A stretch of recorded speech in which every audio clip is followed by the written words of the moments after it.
Oke, kembali lagi kita Mas Saiful di bincang finansial yang keenam nih. Gimana kabarnya Mas Saiful? Halo Mas Mustaqim, Assalamualaikum, selamat malam. Alhamdulillah sehat. Mas Mustaqim gimana? Sehat ya? Waalaikumsalam. Alhamdulillah sehat nih. Sibuk apa hari ini? Baru semangat nih. Ya masih buat Alhamdulillah. konten, masih ya berbagi inilah insight lah, update-update berita-berita yang terkini nih. Iya sih, emang perkembangan ekonomi makro juga ini ya, hebat banget ya, signifikan sekali, dinamis sekali, ya kan? Isu-isu perpolitikan juga, energi juga. Wah itu sekarang pokoknya ekonomi makro sedang hangat sih. Yang juga berimpact pada ini juga, tenaga kerja juga sebetulnya. Nah, makanya kita agendakan diskusi malam ini karena kita peduli ya, kita peduli terkait dengan isu-isu yang sedang eh, terjadi ya eh, di Indonesia kita tercinta ya. Nah, kita perlu coba untuk biar menambah wawasan lah, kita saling update kondisi terkait ekonomi kita seperti apa, terus nanti bagaimana sih nanti kita bisa survive ya, menahan ketidakpastian kondisi ekonomi yang saat ini ya. Mungkin dari teman-teman juga merasa ada yang kesulitan lah buat bagaimana sih untuk bisa survive di kondisi yang seperti ini gitu ya. Mungkin dari Mas Saiful juga merasakan nih, enggak nih dengan kondisi yang seperti ini nih. Iya Mas, benar Mas. Saat ini memang kondisinya sangat terasa sekali ya perubahannya ya dari beberapa tahun yang lalu sampai sekarang itu kan sangat terasa sekali gitu ya. Terutama kalau misalnya kita ingat hal-hal yang sangat kecil aja di sekitar kita seperti bahan baku, beli makanan ya kan. Harga Indomie sekarang kan juga makin mahal dari sejak 2000 berapa 2023 atau 2020 kan harganya juga ini ya beda juga kan. Kemudian yang baru-baru ini kita sedang hangat ya info tentang kenaikan BBM terutama Pertamax. FYI aku juga pengguna Pertamax Mas. Sebetulnya pengennya juga Waduh, Pertalite ya, cuman karena aku malas ngantrinya dan ya bayangkan ya kita wasting time 30 sampai 45 menit untuk ngantri itu kan kayak sangat sayang banget sih gitu ya. Cuman ya di sisi lain misalnya kita juga memaksakan menggunakan Pertamax misalkan ya, itu juga kita hampir 80% dari harga Pertalite seperti itu. Jadi memang terasa banget sih Mas. Jadi kondisinya saat ini sangat wah luar biasa. Jadi saya kira memang setuju dengan apa kata Mas Hakim tadi. Saat ini yang paling terpenting adalah bagaimana caranya kita bisa bertahan ya, bisa survive gitu kan. Itu yang sangat penting emang. Tapi di sisi lain juga kita ingin melihat peluang kan ya Mas. Artinya kan adanya diskusi ataupun bincang malam hari ini sebetulnya kita kan lebih lebih mendiskusikan situasi yang ada yang terjadi tapi kemudian kita berusaha untuk melihat peluang apa yang bisa kita lakukan ke depan kira-kira seperti itu kan ya karena nggak ada pilihan lain kan kita karena kita bukan pemangku kepentingan apa bukan ringan ya. pemangku jabatan ya kan nggak punya power nggak punya kebijakan jadi yang bisa kita lakukan adalah survive sama mencari peluang apa yang bisa kita kembangkan ke depan sih mas jadi emang sangat terasa sekali sih. Ya, betul sekali sih. Jadi kita emang nggak bisa mengandalkan juga ya kebijakan pemerintah seperti apa karena ya kita tidak punya power untuk itu ya. Ya semoga aja nanti ke depan kebijakannya juga lebih lebih memihak pada masyarakat gitu ya. Amin amin Oke, benar-benar mungkin mas ya ini karena biar emang lebih gimana, Mas? gimana lanjut lanjut mas. Oke, oke, biar lebih menarik ya diskusi kita, mungkin kita bisa langsung lihat by data ya. Jadi biar tidak monoton juga ya, teman-teman juga bisa mendapatkan informasi yang valid gitu ya. Oke, Iya, iya. saya share screen dulu ya, Mas. Boleh Mas, silakan. Oke.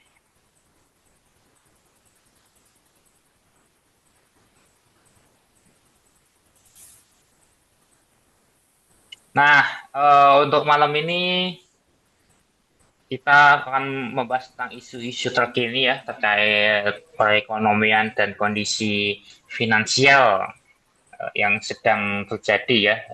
Kita akan membahas bagaimana sih kita bisa menahan situasi dengan ketidakpastian ini gitu ya. Nah, tentu dari teman-teman ini ya cukup menarik ya kemarin, cukup ramai juga eh, perbincangan di media sosial, di Instagram, di TikTok ini sangat ramai sekali terkait dengan kondisi IHSG kemarin ya.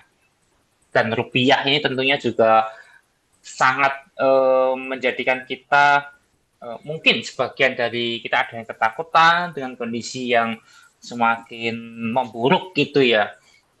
Ya, apa sih yang harus kita persiapkan gitu ya ketika dengan kondisi yang seperti itu gitu ya. Apakah ini terkait dengan kondisi ekonomi Indonesia yang tidak sedang baik-baik saja atau justru kondisi ekonomi Indonesia ini secara fundamental itu cukup bagus. Nah, nanti kita coba bedah ya teman-teman.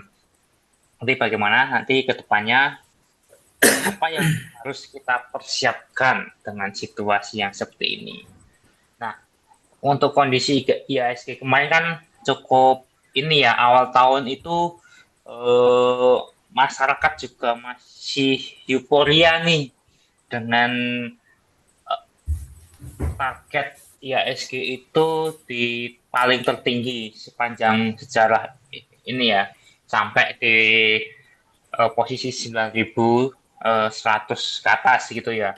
Ya, dan setelah itu di akhir Januari gitu ya, ada berita tentang sentimen regulasi MSCI gitu ya, yang akhirnya itu membuat IHSG itu anjlok ya.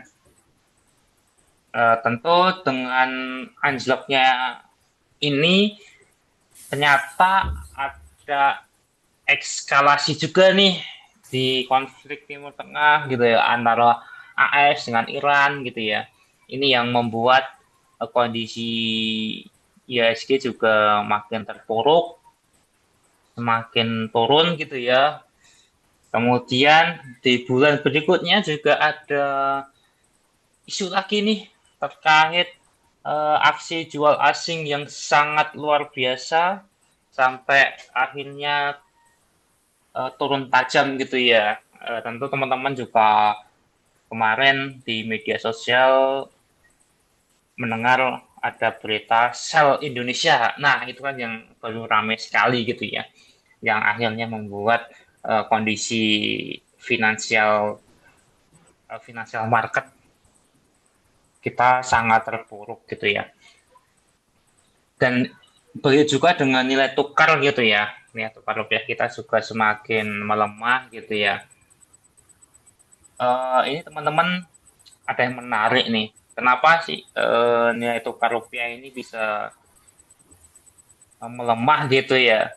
Tentu kalau dari saya analisa ya, ini kemungkinan sebenarnya ada aksi jual rupiah nih teman-teman. Jadi emang ada mungkin yang tidak suka gitu ya dengan Indonesia ingin lebih mandiri, menjaga kedaulatannya gitu ya.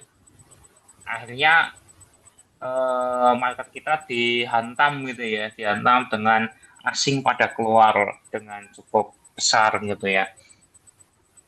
Nah, saya coba pengen menunjukkan ya data kenapa sih rupiah itu bisa melemah dan larinya kemana sih gitu ya. Nah, ini saya sudah siapkan chart ya biar kita bisa valid untuk membaca data. Ini kemarin di kondisi rupiah kita tertinggi ada di sudah menembus di 18.000 ya. di atas 18.000 yang sudah cukup tinggi gitu ya. Karena kondisi eskalasi perang juga mungkin ketidaksukaan dengan pemerintah kita yang sekarang. Indonesia ingin lebih mandiri, akhirnya mungkin elit-elit global ini mengasih apa ya istilahnya, ngasih pelajaran lah buat kita dengan menghantam kondisi market kita tentunya. Nah, kemudian apa yang terjadi ya sekarang ini, kondisi sudah mulai uh, menguat lagi ya, karena juga kebijakan pemerintah juga mulai berbenah gitu ya, supaya asing tidak keluar. Jadi bagaimana untuk mengembalikan kepercayaan kepada investor asing gitu ya, supaya untuk menjaga kondisi stabilitas rupiah. Nah, kemudian di mata uang Singapura Indonesia gitu ya, itu juga ternyata melemah gitu ya. Tentu dengan kondisi seperti ini,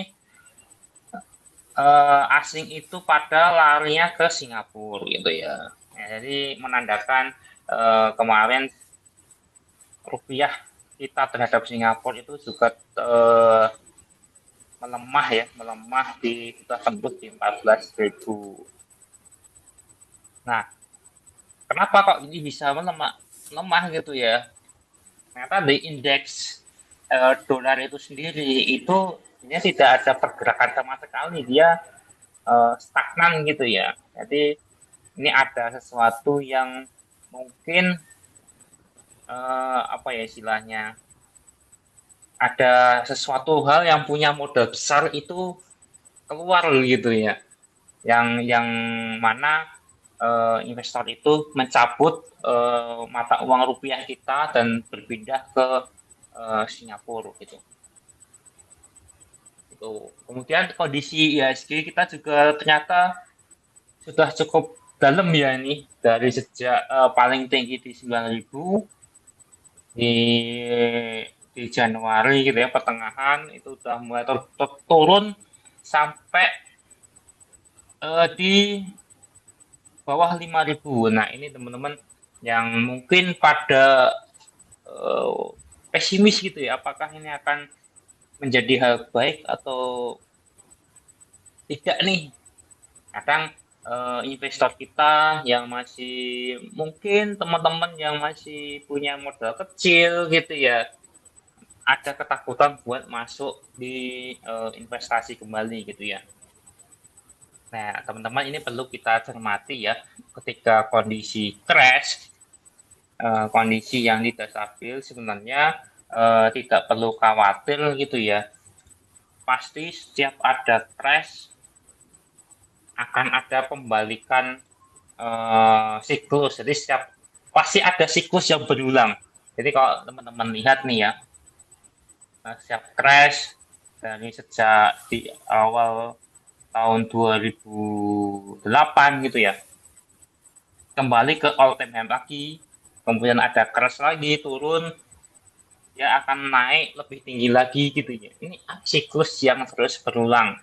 Nah, ketika ini crash dalam, ini juga teman-teman nggak usah khawatir, teman-teman ini pasti akan kembali lagi ke atas, karena kondisi ekonomi kita juga menurut BPS juga cukup lumayan baik ya. Ini ada di angka 5,61% ya di yen on year gitu ya. Yang mana tentu fundamental Indonesia ini masih cukup baik. Jadi teman-teman, dengan kondisi market yang jatuh gitu ya, ini peluang buat kita mengambil posisi, karena pasti siklus itu akan kembali, karena fundamental ekonomi juga masih cukup baik gitu ya. Nah, kemudian um, secara uh, apa ya ini, ini ya, stabilitas BI rate gitu ya. Tentu untuk memperbaiki stabilitas rupiah, tentu Bank Indonesia juga sudah mempunyai kebijakan ya, sudah menaikkan beberapa kali ya, supaya supaya apa? Menaikkan suku bunga gitu ya, supaya asing bisa kembali lagi dan bisa menanamkan investasinya di Indonesia. Tentunya dengan memberikan suku bunga yang tinggi, tentu asing akan lebih tertarik nih untuk kembali lagi ke eh, menggunakan rupiah, sehingga rupiah kita mulai menguat kembali gitu ya. Ini sudah sampai terakhir itu belum lama suku bunga 5,5 ya. Sekarang belum lama sudah berubah lagi dinaikkan menjadi 5,75. Ini cukup cukup menarik gitu ya untuk mengembalikan investor asing masuk ke Indonesia. Nah, tuh apalagi nih cadangan devisa kita juga masih cukup gitu ya. Ini masih ada cadangan sekitar 5,5 bulan ini jika pemerintah ingin melakukan impor gitu ya. Nah, tentu dengan kondisi BBM yang naik gitu ya, ketika sebenarnya ini pemerintah juga ya mungkin dilema ya, ingin membantu tidak menaikkan BBM, nanti cadangan devisa kita ikut tergerus gitu ya. Nah ini mungkin harus berhati-hati gitu ya untuk mempertahankan apakah ya BBM ini dinaikkan adalah suatu kondisi yang tepat atau tidak gitu ya. Nah, gitu. Karena cadangan devisa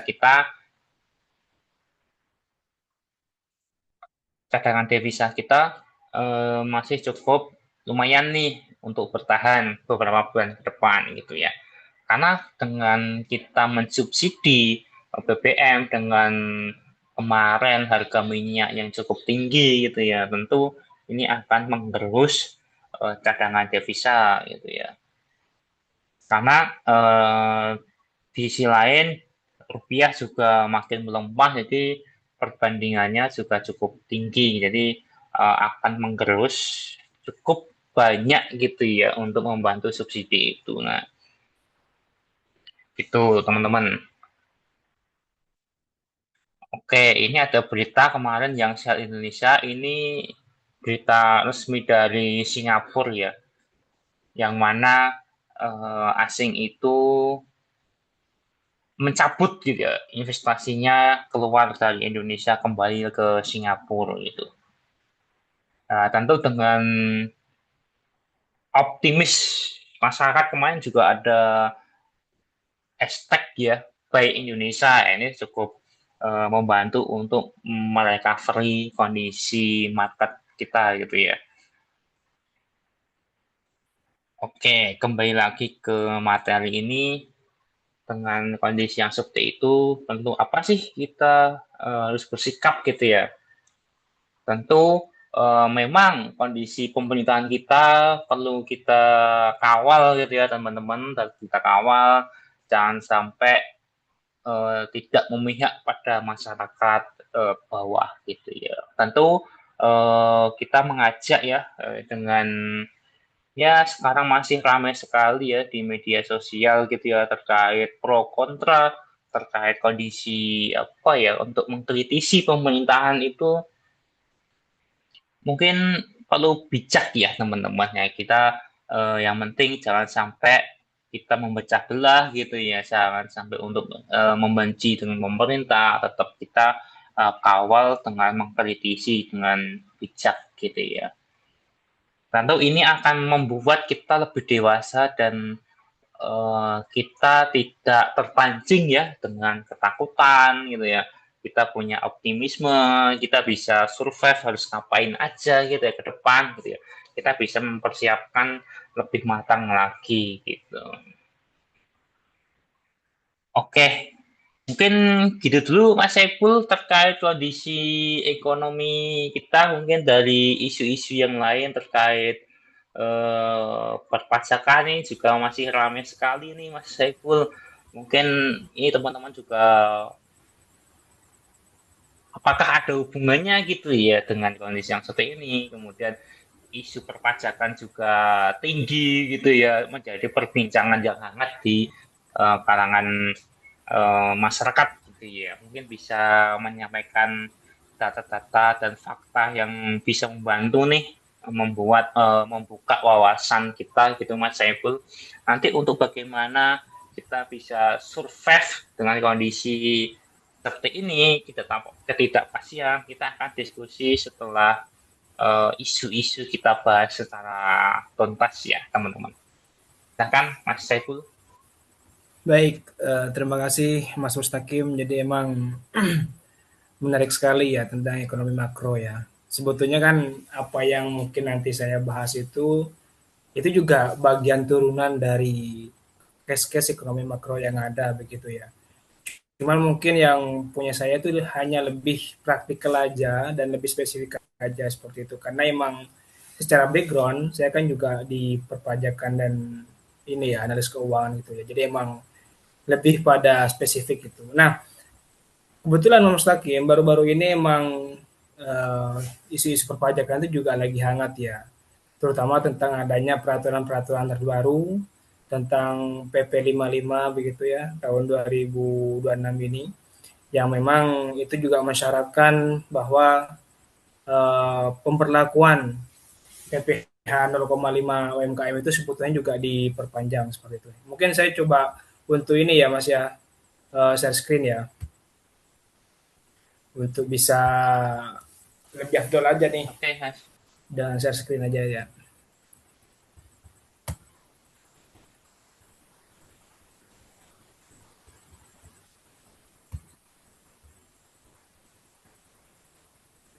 Sudah muncul belum Mas? Masih loading Mas. Masih loading ya? Nah sudah nih Sekarang udah muncul. muncul? Iya, ya, karena memang kita fokusnya pada malam hari ini kita diskusi ya tentang seni bertahan ya di tengah ketidakpastian. Mungkin ini juga bagian bertahan di tengah ketidakpastian dalam isu-isu perpajakannya begitu ya rekan-rekan semuanya. Jadi emang hal-hal yang lagi hangat di kami itu khususnya di perpajakan itu tentang BPH final 0,5% UMKM itu, kemudian pajak e-commerce, penyesuaian KBLI tahun 2020 ke KBLI 2025, kemudian gelombang PHK. Jadi mungkin ini ya yang mungkin sebagai latar belakang tentang bagaimana kita survive gitu. Karena ketika kita mau survive tentu kita harus mengetahui dulu kan kondisinya saat ini seperti apa, baik itu kondisi internal kita sebagai human, sebagai kalau di sini konteksnya sebagai warga negara atau kita sebagai konteksnya perusahaan swasta atau bisnismen begitu ya, kita juga harus mengenali diri kita sendiri nih sebagai uh, subjek juga gitu kan. Kemudian juga kita harus mengetahui apa yang terjadi di luar dari kita itu sendiri begitu kan. Karena yang namanya kita bernegara itu kan tidak akan terlepas dengan adanya regulasi ya, peraturan-peraturan perundang-undangan tentang hal apa yang perlu kita ikuti gitu kan, apa yang perlu kita tidak ikuti seperti itu. Nah kebetulan untuk yang perpajakan ini yang memang lagi hot ya, lagi hot isu di kalangan kami itu sekarang mas di PPh final UMKM 0,5% begitu. Jadi ini memang diperbarui gitu kan dari yang 2022 tahun beberapa tahun lalu, sekarang sudah update di tahun 2025 seperti itu. Artinya yang di sini pengen saya sampaikan adalah PP 55 ini tahun PP 55 tahun 2022 itu sekarang udah diubah Mas. Diubah ke PP 20 tahun 2026. Mungkin saya ralat tadi ya yang mengatakan PP 55 tahun 2026, yang saya maksud adalah PP 55 tahun 2022 ke PP 20 tahun 2026 gitu Mas. Jadi di situ Mas ada beberapa topik yang memang lagi hangat begitu Mas. Jadi kalau dulu itu orang yang melakukan bisnis begitu, baik itu orang pribadi, kemudian perorangan atau CV, PT atau firma itu masih bisa menggunakan PPh final 0,5% begitu. Tapi sekarang udah berubah mas. Tapi untuk yang belum tahu, maksudnya PPh final 0,5 ini adalah apa? Maksudnya ini adalah aturan yang mengatur tentang suatu bisnis gitu ya, yang berhak untuk menggunakan insentif PPh final 0,5 UMKM gitu. Jadi perhitungannya itu bukan menggunakan penghasilan kena pajak setelah dikurangi beban-beban, tapi langsung dikalikan bruto yang ada gitu. Jadi simpelnya begini mas, simpelnya itu kalau PPh 0,5 UMKM ini adalah kita itu membayar pajak ke negara gitu mas. Karena kita masih levelnya UMKM, maka kita tidak perlu melakukan pembukuan dulu ya aturan yang lama. Tapi cukup mengalihkan 0,5% dari omset yang terima setiap bulan begitu. Itu ya. Misalkan kita omsetnya berapa? Misalkan omsetnya ya katakanlah misalkan 100 juta begitu kan. Ya kita tinggal kalikan aja 0,5%-nya berapa begitu kan. Seperti itu. Misalkan omsetnya dalam satu bulan itu berapa hitungannya? Misalkan 20 juta begitu ya. Ya tinggal kali aja berapa sih 0,5% dari 20 juta ya 100.000 gitu kan. Ya yang 100.000 itu yang tinggal kita bayar kalau dulu seperti itu ya. Nah, dulu PT, CV, firma, koperasi, BUMDes itu masih dulu bisa menggunakan, Mas. Asalkan dia kalau misalkan PT dan CV itu bisa menggunakan PPh final UMKM 0,5% dari sejak pendirian dan 4 tahun begitu ya. Sejak dia berdiri untuk CV, kemudian untuk PT itu 3 tahun berhaknya menggunakan. Sedangkan untuk orang pribadi itu bisa 7 tahun seperti itu. Itu dulu. Kalau di peraturan lama yang peraturan PP 55 tahun 2000 berapa tadi? Tahun 2022 seperti itu. Nah, kemarin itu sudah rilis yang PP tahun 2000 PP 20 tahun 2026 itu maksudnya mensyaratkan bahwa yang tadinya PT, firma, dan seri itu berhak menggunakan sesuai dengan ketentuan yang tadi di awal, maka sekarang itu udah tidak boleh mas seperti itu.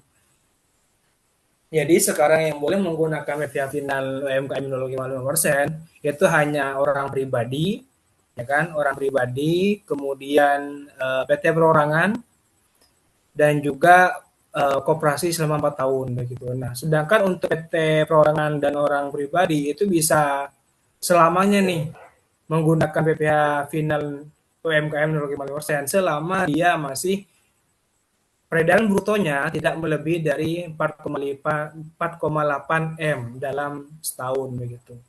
Nah, uniknya di sini Mas, ya ini mungkin agak panjang dikit nggak apa ya Mas ya kalau yang ini ya. Nah, uniknya di sini Aman, Mas. sekarang untuk bisa menentukan batas bruto 4,8 M itu, kalau dulu kan ini ya kayak masing-masing kayak PT perorangan sendiri, PT sendiri, CV sendiri gitu kan kalau dulu. Kalau sekarang enggak, tapi lebih digabungkan mas, digabungkan. Jadi misalkan begini mas sekarang konteksnya. Misalkan saya nih orang pribadi begitu kan, punya penghasilan lain, punya penghasilan dari kerjaan misalkan.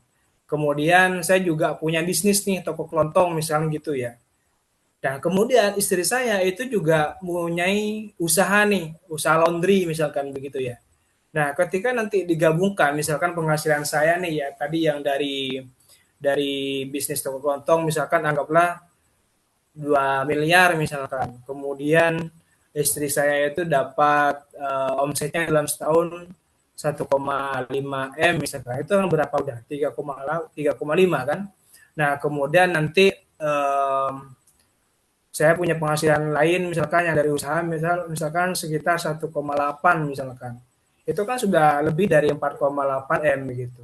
Nah, itu yang menjadi dasar perhitungan bruto pada dalam satu tahun begitu. Jadi penghasilan istri, penghasilan suami, dan juga PT perorangan itu juga digabungkan secara omset. Nah, itu sekarang yang memang itu menjadi kayak isu-isu perdebatan di kalangan praktisi begitu ya. Ada yang memang Ya setuju, kontra, ada yang setuju, ada yang kontra begitu. Yang setuju itu ya secara filosofi mereka bilang bahwa ya udah saatnya gitu kan peraturan PPh final UMKM ini tepat sasaran begitu. Jadi tidak bias lagi. Itu yang setuju begitu. Ya, ya bagi yang tidak setuju ya kenapa sekarang orang mau bisnis saja kok masalah makin ribet begitu kan. Malah PT sekarang udah nggak bisa menggunakan lagi gitu kan. Jadi yang dulu PT CV itu berhak menggunakan Mas, kalau sekarang udah nggak bisa gitu. Yang berhak itu cuma tadi orang pribadi, PT perorangan, kemudian koperasi pun cuma 4 tahun begitu. Nah, selama itu juga di bawah peredaran bruto selama setahun 4,8. Nah, PT perorangan itu bagi yang belum tahu, teman-teman, PT perorangan itu adalah persekutuan sebetulnya, perusahaan juga, tapi cuma dimiliki oleh pemilik satu pemodal begitu. Itu PT perorangan. Nah, sedangkan PT umum itu adalah PT perseroan juga, tapi penanam modalnya itu lebih dari satu orang. Gitu. Biasanya 2 orang atau lebih begitu. Itu kalau PT yang umum ya itu bedanya seperti itu. Nah itu ya untuk PPh Final UMKM ini sangat sangat menarik. Artinya sederhananya sebetulnya ini juga eh, ya strategi sebetulnya kebijakan ini bagi kita nih yang pengen berbisnis, berusaha gitu kan. Yang masih skalanya skala UMKM ya bisa selamanya nih kita untuk bisa menggunakan insentif PPh Final UMKM ini. Nah, tapi jangan senang dulu. Perhitungan bruto tadi itu dihitung penggabungan antara suami dan istri kalau sudah punya keluarga ya. Tapi misalkan dia masih single ya cukup dia dia sendiri seperti itu yang dihitung penggabungannya. Jadi seperti itu.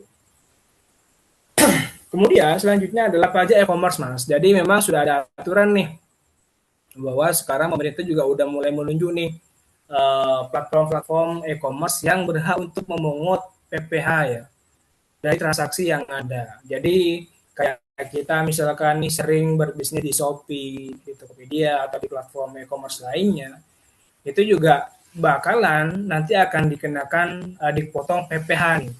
Begitu. Jadi bayangkan nanti misalnya kita mau jual produk nih kan, produk anggaplah misalkan produk fashion begitu ya.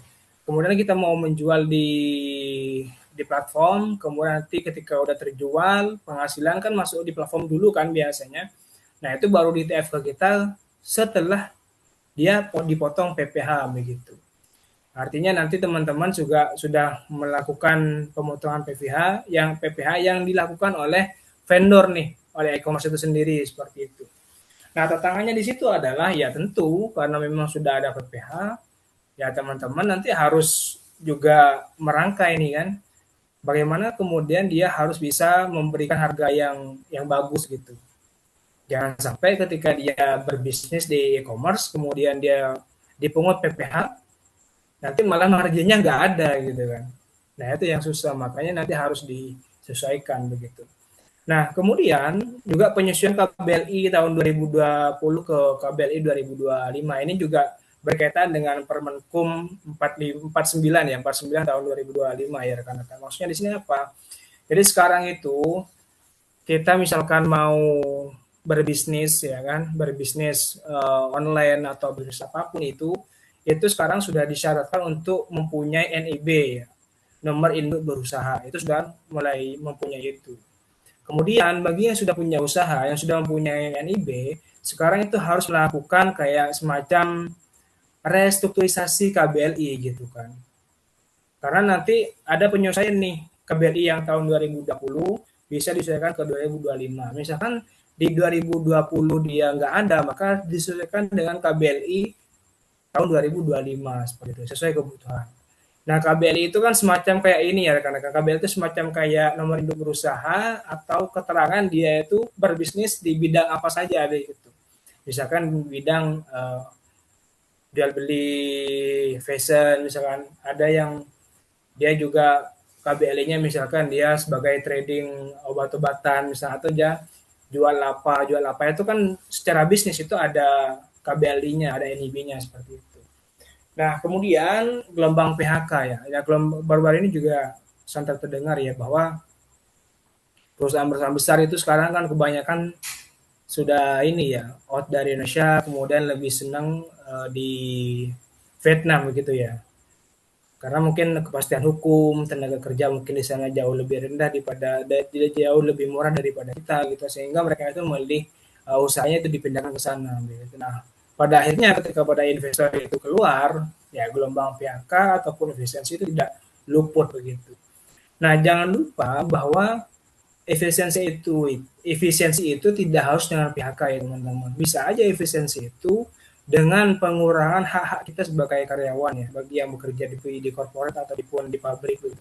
Jadi ketika kita nih hak kita itu dipotong gitu kan, atau tidak diberikan dengan alasan efisiensi, ya itu mulai tanda-tanda tuh tempat kita bekerja mulai ya semacam ada warning sendiri lah buat kita mulai berpikir gimana nih ke depannya seperti itu sih.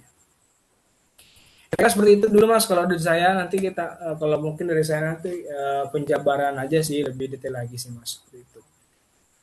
Selanjutnya mungkin saya kembalikan dulu ke Mas Mustaqim nih. Oke, terima kasih. Ini cukup menarik ya, isu perpajakan ini ya. Berarti kalau ada teman-teman nih yang mau ingin mendirikan usaha, baiknya pakai legalitas yang mana nih, Mas? Biar lebih Nah, aman tergantung gitu. Mas. Ya, tergantung sih, nanti tergantung usahanya teman-teman nih di sektor mana, di bidang apa begitu ya. Karena nanti akan menyesuaikan, KBLI itu kan menyesuaikan dengan bisnis ataupun sektor yang pengen kita lakukan gitu kan. Karena berbeda-beda Mas, ada contohnya gini, ada yang jual beli pakaian dan kaos kaki misalkan, itu ada. Nanti juga ada KBLI satunya misalkan jual beli pakaian dan pengering pakaian begitu ya. Itu juga ada KBLI-nya seperti itu. Jadi KBLI itu kan semacam kayak memberikan tanda bahwa pengklasifikasian bahwa orang tersebut berbisnis dalam sektor apa aja, kira-kira seperti itu sih Mas. Nah misalkan nih konteksnya kayak aku misalkan bikin platform ini ya, edukasi misalkan akuntansia.com gitu ya. Nah itu nanti pengklasifikasinya di situ kan di NIB-nya atau KBRI-nya itu kan ada nanti misalkan platform pendidikan tentang keuangan misalkan, atau di situ juga ada misalkan uh, website pendidikan tentang perpajakan dan akuntansi seperti itu sih. Jadi baiknya nanti seperti apa ya tergantung usaha ataupun bisnis teman-teman itu di sektor apa. Ya tinggal disesuaikan aja nanti seperti itu sih.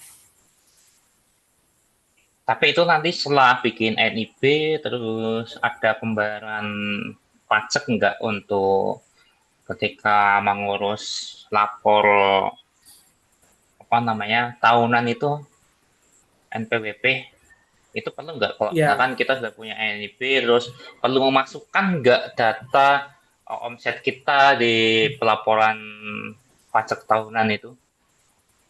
nah menariknya Mas sekarang itu bagi kita ya sesuai dengan Permenku 49 tahun 2025 itu ke sekarang itu yang mempunyai NIB dan KBLI di dalam sistem OSS namanya ya, online single system ya, OSS itu online single system itu semuanya sekarang harus lapor Mas seperti itu. Nah sesuai dengan aturan yang terbaru, dan lapornya itu nanti di situ juga harus ada laporan keuangan Mas. Nah laporan keuangan itu terdiri dari neraca, laba rugi, arus kas, perubahan modal, dan catatan arus laporan keuangan apa catatan atas laporan keuangan, dan itu harus disandingkan dengan tahun sebelumnya. Jadi misalkan nih kayak aku misalkan punya perusahaan begitu ya, dan itu sudah berdiri tahun 2023 misalkan. Nah, saya untuk laporan tahun 2026 besok gitu ya, maka aku harus bikin laporan keuangan yang ada pembanding dengan tahun 2025 begitu Mas. Misalkan omset saya pendapatan saya di tahun 2026 itu misalkan 100 juta misalkan. Nanti dibandingkan nih tahun 2025 itu berapa omsetnya? Oh, anggaplah 80 juta misalkan seperti itu. Kemudian beban saya nih tahun 2026 beban usahanya misalkan 50 juta misalkan. Oh, sedangkan tahun 2025 itu 35 juta misalkan seperti itu sih. Jadi memang sekarang itu sudah mulai wajib laporan juga Mas begitu. Karena kalau tidak laporan sesuai dengan Permenkum 49 tahun 2025 itu, maka sanksinya yang pertama itu bisa sanksi administratif, administrasi begitu ya, dicabut izinnya segala macam. Kemudian yang kedua, yang pertama itu administratif, peringatan tertulis begitu. Kemudian yang kedua itu adalah pencabutan izin ataupun administrasi yang berkaitan dengan Permenkum ya, peraturan hukum gitu ya, dengan perizinan legalitas itu akan dicabut sih. Kalau misalnya dia tidak laporan. Ya itu Berarti sanksi terakhir. oke, berarti kalau inklusiku ini kan sudah punya NIP sejak 2023 kalau nggak salah. Berarti itu harus wajib lapor ya untuk laporan keuangannya ya. Iya mas, itu sekarang udah mulai wajib lapor dan itu lapornya di OSS ya, di online Mes- single system begitu. Meskipun belum punya status PT perorangan atau PT umum atau CV, itu tetap harus lapor ini ya pajak tahunannya ya, hasil usahanya. Ya kalau sorry misalnya dia udah punya NBWP belum? Kalau MPWP pribadi sudah, tapi kalau MPWP Oh, ada, udah ada kan? perusahaan belum. MPWP Iya pribadi iya sudah iya. ada. Iya iya iya iya. Ya kalau misalkan dia masih masih belum berbentuk ini ya, masih belum berbentuk PT artinya orang pribadi, untuk laporan pajaknya itu kan tetap harus lapor ya Mas ya. Ya meskipun nanti itu di situ belum ada penghasilan atau belum apa sih ya, nggak usah dimasukkan aja kalau memang belum ada aktivitas bisnisnya seperti itu sih, kayak gitu. Oh, oke. Paham, paham, paham. Menarik, menarik nih.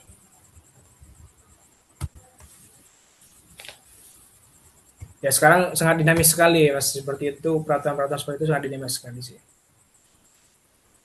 Dan itu ada Berarti seperti kaitannya kan dengan ekonomi-ekonomi seperti tadi kan, dengan bagaimana kemudian bisa menumbuhkan investasi segala macam kan juga berkaitan dengan perizinan itu juga kan. iya sih. Berarti dengan perubahan yang cukup apa ya istilahnya, ini kan membuat masyarakat juga mungkin banyak yang masih kebingungan nih terkait maksud perubahan itu seperti apa gitu ya. Mungkin dari masyarakat juga mungkin juga ada perubahan sedikit peraturan ini dirubah lagi. Ini kan akan membuat sebuah kebingungan masyarakat yang ingin untuk apa ya memulai usaha lah. Mulainya dari mana gitu ya. Ya tentu dengan kondisi yang sekarang ini kan masyarakat perlu survive nih seperti apa gitu ya. Tentu mungkin ya ada nggak saran dari Mas Saiful ini gimana sih cara untuk bisa apa istilahnya paham gitu ya dengan kebijakan yang berubah-ubah ini untuk mengantisipasi itu seperti apa Mas?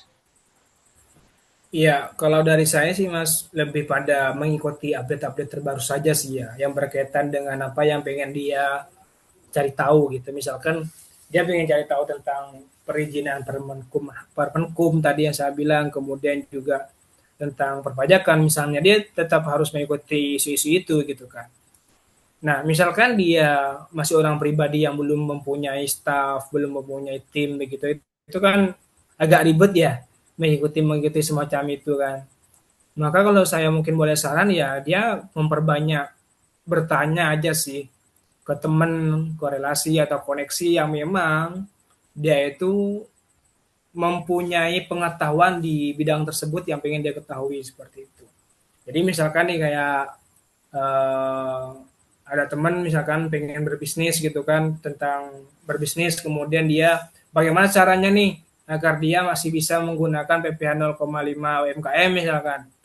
Ya kalau misalkan dia tidak sempat untuk membaca aturan terbaru, tidak sempat mengikuti beritanya, ya cara terefektif menurut saya adalah bertanya sih dengan rekan-rekan, dengan rekannya ataupun dengan koneksinya atau temannya yang memang itu bekerja di bagian itu gitu sih Mas, kalau aku sih gitu ya. Tapi kalau untuk hanya untuk kalau misalkan dia mempunyai waktu untuk mempelajari, untuk mengikuti, Ya bisa aja melalui medsos, misalkan melalui apa website itu juga bisa sih. Gitu. Oke sih, menarik menarik. Ya, mungkin dengan kita sudah mengetahui ya isu-isu yang terjadi di media sosial kita gitu ya. Nah, mungkin terakhir ya Mas Saiful untuk bagaimana sih kita biar bisa survive, bagaimana cara kita untuk mengontrol gitu ya, mengelola keuangan kita dengan kondisi ketidakpastian ini gitu ya. Saya coba izin share screen lagi. Iya, iya betul Mas.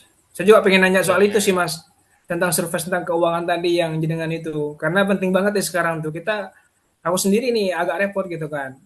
Aku harus menahan duit saya nih agar tidak isinya tidak kepakai, tidak ada spending gitu. Tapi kan ekonomi tidak akan berjalan gitu kan Mas, tidak akan muter gitu kan. Masalahnya ya, kita punya duit tapi kita nggak belanjakan yang kita nggak bisa survive juga kan gitu. Tapi misalkan kita mau belanja pun ya harga-harga semakin naik kan gitu kan. Serba salah nih gimana mas caranya nih mas untuk bisa survive dalam segi ekonomi dengan keuangannya nih. Kira-kira seperti itu sih. oke. Ini untuk teman-teman ya, biar bisa sama-sama kita tetap bisa berjuang gitu ya terkait kondisi yang seperti ini ya gitu ya. Bagaimana caranya kita bisa bertahan gitu ya untuk memanage keuangan kita gitu ya. Tentu akan kompleks ya ini teman-teman. Kalau dibedah satu persatu ini akan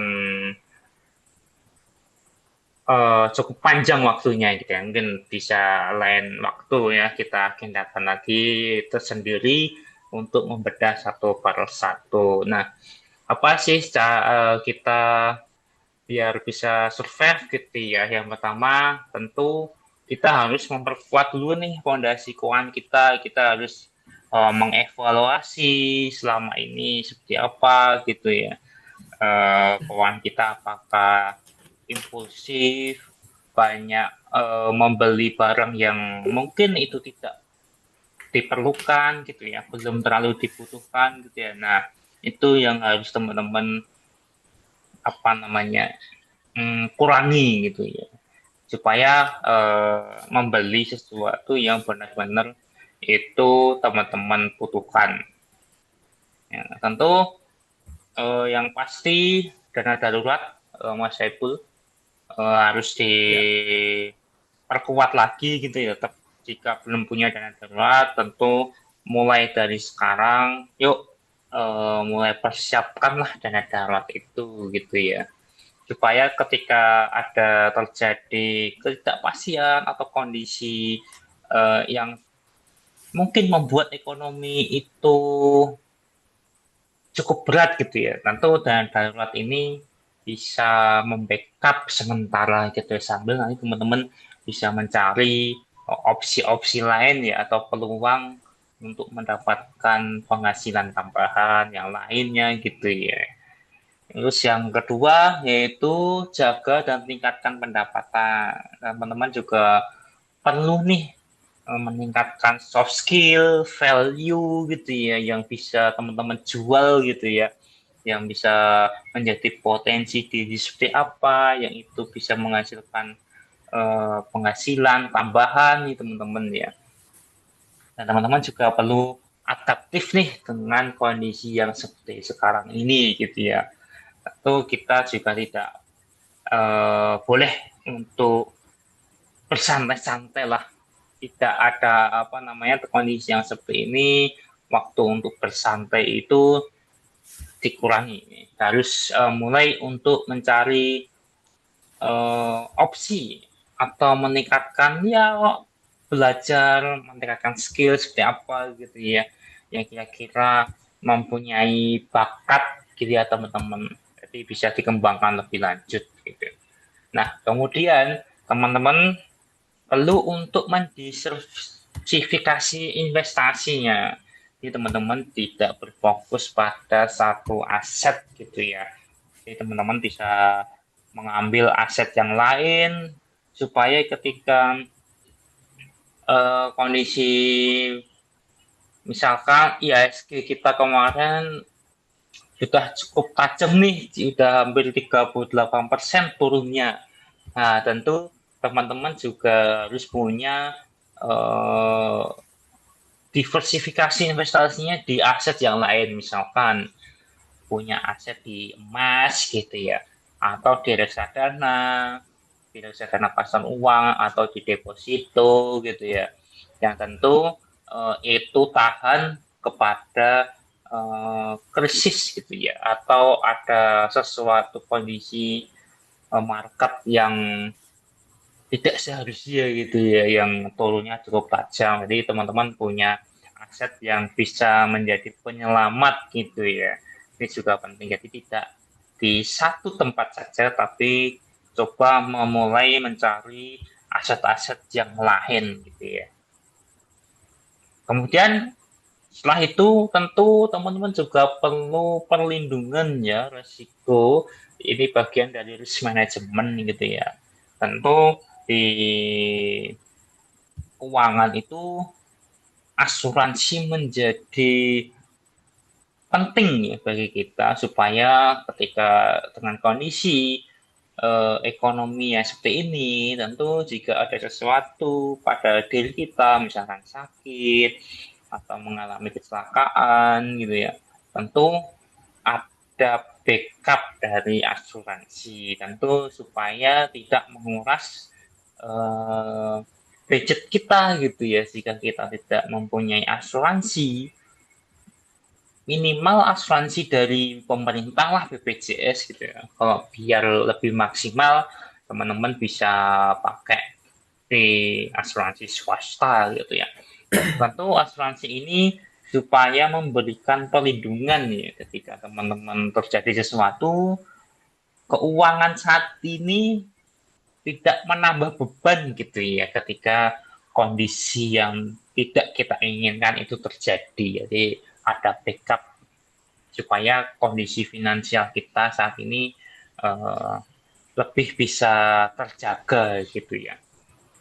Nah, kemudian selanjutnya kita harus kendalikan hal yang bisa kita kendalikan gitu ya. Tentu kita nggak perlu menyalahkan sana sini gitu ya, nggak usah terlalu menyalahkan pemerintah atau membenci pemerintah. Tentu kita support ya, tetap kita kawal, kita kritisi kebijakan pemerintah saat ini gitu ya, supaya bisa memperbaiki situasi seperti ini. Jadi kita fokus pada diri kita sendiri, bagaimana kita bisa survive gitu ya, daripada kita uh, menyalahkan sana sini, menghujat sana sini, yang kita membuat emosional kita mengganggu gitu ya, mengganggu kondisi aktivitas teman-teman. Jadi kita kendalikan saja apa yang bisa kita kendalikan gitu ya. Fokus mencari peluang yang ada gitu ya, nggak perlu panik gitu ya. Tetap kita harus optimis ya, dengan rencana yang sudah kita buat selama ini. Kemudian kita perlu update terus nih informasi-informasi keuangan gitu ya. Tentu supaya meningkatkan wawasan juga nih. Tentu teman-teman juga masih belum paham tentang investasi, perlu kita cari tahu gitu ya. Belum paham tentang asuransi. Nah, teman-teman juga mulai cari tahu gitu ya, seperti apa sih, supaya bisa melengkapi lah proses bagian dari perencanaan keuangan itu ya. Kemudian berpikir jangka panjang nih teman-teman. Jadi jangka panjang kita mau apa sih goalsnya gitu ya. Jadi kita membangun aset itu ada tujuannya gitu ya. Jadi jangan sampai kita menabung investasi itu tidak ada tujuannya. Nah, kita tetapkan dulu nih tujuannya seperti apa. Ini jadi supaya apa yang kita rancang, kita susun itu tujuannya itu jelas gitu ya. Nah, kemudian sebenarnya ada alokasi budgeting ya teman. Sebenarnya budgeting ini sesuaikan dengan kondisi teman-teman ya. Sebenarnya tidak ada acuan pasti ya. Seperti apa yang penting teman-teman bisa menyesuaikan diri gitu ya. Seberapa persen sih untuk alokasi tabungannya gitu ya, untuk asuransi berapa persen, untuk kebutuhan sehari-hari berapa persen. Nah, itu teman-teman bisa atur sendiri. Yang penting setiap kita mendapatkan penghasilan, tentu pastikan kita alokasikan terlebih dahulu seperti apa. Jadi kita coba untuk budgeting di awal gitu ya. Untuk apa sih eh, penghasilan yang kita terima itu dalam 1 bulan ke depan gitu ya. Supaya ada gambarannya gitu ya. Untuk apa aja gitu. Nah, kemudian dengan kondisi yang seperti ini tentu pasti teman-teman juga merasa khawatir gitu ya. Bisa nggak ya keuangan kita bisa bertahan gitu ya. Jadi yang bisa memastikan itu juga sebenarnya teman-teman sendiri gitu yang bisa mengendalikan gitu ya. Jadi dengan sembari kita menunggu kebijakan pemerintah yang lebih baik gitu ya, tentu kita juga mempersiapkan diri kita lebih baik ke depannya gitu ya. Itu sih Mas Saiful untuk bagaimana nih caranya bisa survive, tentu banyak hal yang harus dipersiapkan gitu Mas Saiful. Mungkin dari Mas Saiful dengan kondisi yang seperti ini ada ini nggak, gimana sih dari Mas Saiful sendiri untuk mensurvive kondisi yang seperti ini seperti apa Mas Saiful? Apakah poin-poin ini sudah relate dengan apa yang Mas Saiful rasakan gitu ya?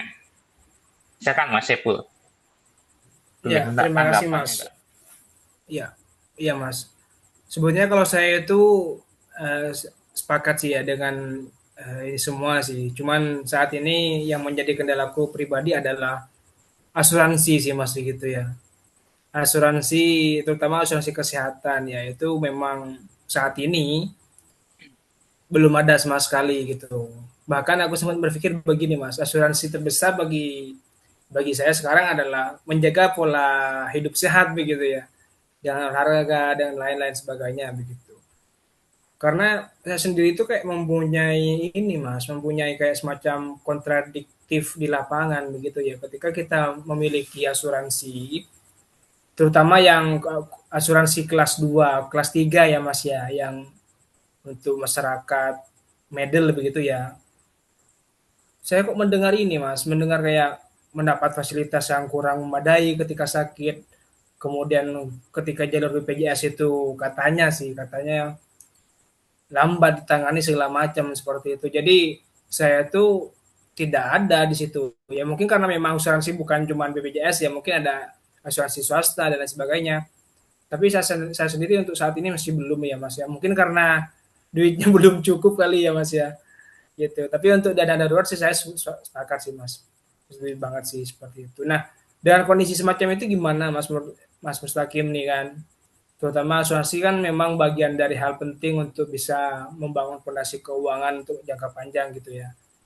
Nah, bisa nggak sih dengan kayak tadi aku mempunyai semacam kontradiktif di lapangan, tapi kemudian saya nih penting untuk segera inilah ambil asuransi kesehatan terutama agar bisa lebih memprotek sebetulnya kan, memprotek harta ataupun penghasilan yang sudah pada saya miliki seperti itu sih mas. Oke, sebenarnya menarik ya Mas terkait dengan asuransi ini ya. Tentu dengan kita menjaga kesehatan kita juga itu sebenarnya hal yang penting gitu ya, sebagai langkah awal ya.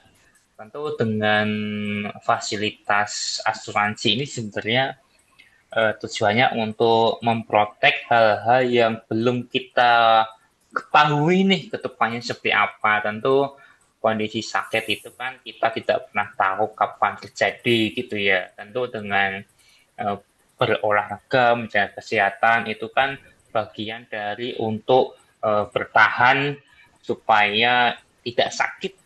Tentu dengan sakit itu kan kita tidak tahu ya kapan akan terjadi dan sakitnya seperti apa gitu ya. Tentu minimal lah, minimal punya BPJS walaupun itu di kelas 3 gitu ya.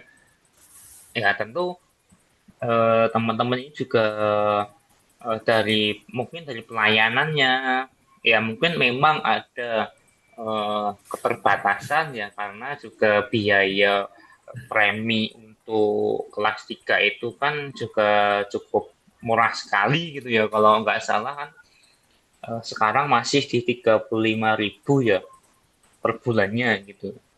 Tentu juga akan bertambah pada pelayanan yang diberikan. Tapi setidaknya ketika ada suatu kondisi yang itu urgent dan harus diperiksa dan berobat ke rumah sakit gitu ya, tentu tidak akan menguras eh, keuangan kita gitu ya.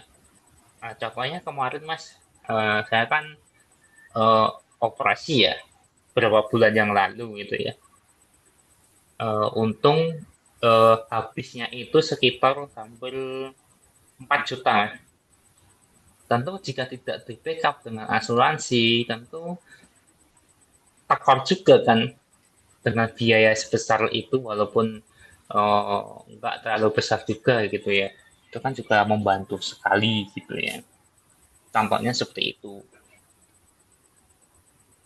Mungkin dari Mas Saiful sendiri kan mungkin belum apa ya sekarang ini kan belum merasakan ya kondisi sakit atau apa ya itu harus kita syukuri gitu ya. Tentu ke Ya, depan ya. kan kita tidak tahu ya seperti apa gitu ya. Tentu dengan meskipun saya merasakan sendiri ya ini di BPJS dengan itu pelayanan juga cukup membantu sih supaya eh, keuangan saya kemarin juga cukup apa namanya terjaga lah dengan kondisi seperti itu tidak keluar 4 juta sekaligus itu seperti itu Iya, iya. pengalaman pengalaman pribadi sih Mas jadi itu cukup Ya, sangat membantu sekali sih. betul. Artinya kan tetap penting ya Mas. Ibaratnya kalau tadi saya menangkap poinnya adalah semini-minimal mungkin, sekecil-kecilnya itu tetap harus punya ya Mas ya. Gitu. Iya Untuk bisa betul memprotek tadi dan karena kan itu bagian dari apa ya? Dari mengobati ya kan. Kalau tadi olahraga, jaga pola makan, hidup sehat itu kan bagian langkah preventifnya kan. Siap, siap, siap. betul betul, betul. Tentu jika teman-teman sudah punya apa namanya sudah punya penghasilan yang cukup gitu ya untuk mengambil di swasta, tentu itu juga lebih baik gitu. Tentu Iya, iya. pelayanannya kan jauh lebih bagus dan lebih Iya, maksimal gitu. betul, betul. Begitu Mas. Siap. Terima kasih Mas. Tadi saya sekarang udah mulai terbuka nih kan. Oh iya ya benar juga sih aku mikir meskipun ibaratnya dia udah olahraga tiap pagi, jogging tiap hari, tapi kan namanya sakit itu kan takdir Tuhan ya kan. Dan BPJS itu Betul. salah satu bagian dari ya memproteksi sih memang membantu kita ya benar sih Mas. Meskipun kata gini, untuk apa sih kita tiap bulan membayar asuransi? Tentu kalau kita tidak sakit juga uangnya juga nggak kembali gitu ya. Nah ini Betul, sebenarnya betul. pemahaman yang mungkin perlu diluruskan ya karena asuransi itu kan memang eh, istilahnya apa ya untuk menjelaskannya ini sebenarnya agak rumit sih karena Nah, ketika kita membayarkan ya udah kita ikhlaskan saja uang itu gitu ya anggap aja itu eh, kita sedekah lah untuk kita sendiri tentu kalau di BPJS atau di asuransi itu kan tentu uang itu akan menjadi subsidi silang ya untuk orang lain juga betul. kan yang membutuhkan gitu ya walaupun kita sudah rutin membayar premi asuransi tentu kita misalkan sehat terus nih tidak ada kendala apapun gitu ya dari kita membuka asuransi tentu kita harus syukuri juga jangan sampai ya kita pakai asuransi itu terpakai, kan juga kita nggak mau kan untuk sakit gitu ya. Tentu jika Ya, sakit itu terjadi, tentu setidaknya kita sudah punya backup gitu ya. Jadi ketika membayar premi asuransi itu anggap aja itu untuk sedekah aja. Jadi ikhlaskan aja gitu lah. Gitu. Jadi nggak ada beban untuk apa istilahnya untuk mengeluarkan membayar biaya asuransi. Itu sih. siap. Thank you Mas. Jadi tetap harus ini ya, punya mindset seperti itu sih ya. Betul, betul. Betul. Itu sih. Ini emang emang apa ya kondisi seperti ini kan kondisi finansial menjadi isu yang sangat sensitif sekali gitu ya. Tentu ini teman-teman juga oh pasti merasakan gitu. Setiap orang masih merasakan kondisi yang seperti ini. Bagaimana kita bisa memaksimalkan ya potensi diri kita untuk bisa survive gitu. Itu sih Benar-benar. kok Dan tadi emang Pak. Gimana Mas? dan emang sebenarnya literasi keuangan sama kemampuan kita untuk meningkatkan pendapatan itu kan mestinya beriringan ya Mas ya. Suatu suatu kemampuan yang mestinya memang beriringan, tidak boleh apa namanya ya, tidak boleh salah satunya gitu ya nggak sih? Jadi ketika kita kita punya inisiatif buat meningkatkan bisnis, mengembangkan bisnis atau meningkatkan pendapatan itu kan juga harus dibarengi dengan fondasi pemahaman finansial ya kan. Cara mengaturnya gimana, mungkin nanti ketika ada margin berapa ditabungnya berapa, di investasi emitennya seperti apa, seperti itu ya Mas ya. Iya betul Mas harus saling beriringan ya karena dengan kita pahamnya bagaimana mengatur keuangan tentu ketika untuk mengatur bisnis itu juga akan berpengaruh juga ya. Jadi kuncinya ada di bagaimana kita memanage keuangan kita sendiri sih sebelum untuk memanage keuangan bisnis. Jadi kalau belum beres di keuangan pribadi gitu ya, tentu bisnisnya juga akan eh, problem juga gitu ya. Dan tentu ketika bisnisnya problem, keuangan pribadi problem, nah akan menjadi beban yang semakin besar gitu ya. Tentu kita harus beriringan nih, kita harus perbaiki kondisi keuangan kita dulu nih seperti apa gitu. Jadi setelah mapan gitu ya untuk mengatur keuangannya, baru untuk memulai mengatur keuangan bisnisnya gitu. Begitu sih. Siap. Thank you Mas, sudah banyak hal yang aku dapat nih soal literasi keuangan terutama ya. Penting Oke, sekali mungkin sebetulnya kalau sih. jadi kalau teman-teman pengen belajar lebih lanjut atau pengen lebih privat, ya ini teman-teman bisa manfaatkan ya. Ini ada layanan dari Inklusiku yang bisa teman-teman eh, manfaatkan gitu ya. Tentu dengan menyesuaikan tipe teman-teman mau diskusi via WhatsApp juga ada, atau mau ngobrol via telepon juga bisa, atau lebih deep talk via Zoom meeting juga bisa. Jadi teman-teman bisa cek ya di website inklusiku.id seperti apa detailnya dan bisa tanya-tanya di situ. Nah, ini juga ada khusus ya. Mungkin teman-teman mau punya circle, punya bestie, pengen belajar bareng khusus ya. Bisa ini bisa dimanfaatkan. Kita diskusi bareng ya bersama teman-teman se-circle, teman-teman dekat, teman-teman tongkrongan gitu ya. Ya, ini bisa dimanfaatkan atau teman-teman yang punya pasangan gitu ya, yang pengen diskusi lebih dekat lagi atau lebih punya goals gitu ya ke depan seperti apa keuangan keluarga gitu ya, ini bisa dimanfaatkan ya di layanan inklusiku. Dan mungkin teman-teman yang mau tertarik untuk belajar tentang perpajakan, nah bisa belajar bersama Mas Saiful ya. Jadi teman-teman bisa hubungi saja di akun Taksia di Instagramnya. Gitu. Mungkin itu Mas Siap. Saiful, mungkin ada tambahan lagi dari Mas Saiful terkait Ya, akun Taksia ke depan seperti apa sih gitu ya. iya. Kalau untuk Kontaksia sebetulnya kan lebih pada platform ini ya teman-teman, ini sebetulnya lebih segmentasinya ke rekan-rekan ini ya lulusan ekonomi akuntansi, terutama manajemen mungkin yang pengen belajar tentang perpajakan dan juga akuntansi perpajakan yang memang nanti orientasinya itu pada analisis risiko dan sustainability begitu sih Mas. Jadi mungkin teman-teman bisa mengunjungi di Akuntaksia aja sih.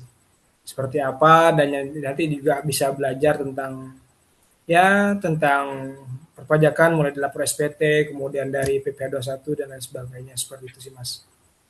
Cukup Mas kalau dari saya, sebenarnya udah komplit nih.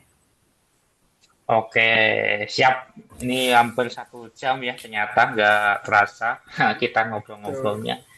Ya, mungkin kita next ke depan jika ada topik yang hot lagi, kita akan agendakan lagi gitu ya. Mungkin siap. Terima bisa kasih banyak. ditunggu di akun follow-nya, akun Taksia atau akunnya inklusi.id. Silakan teman-teman Betul.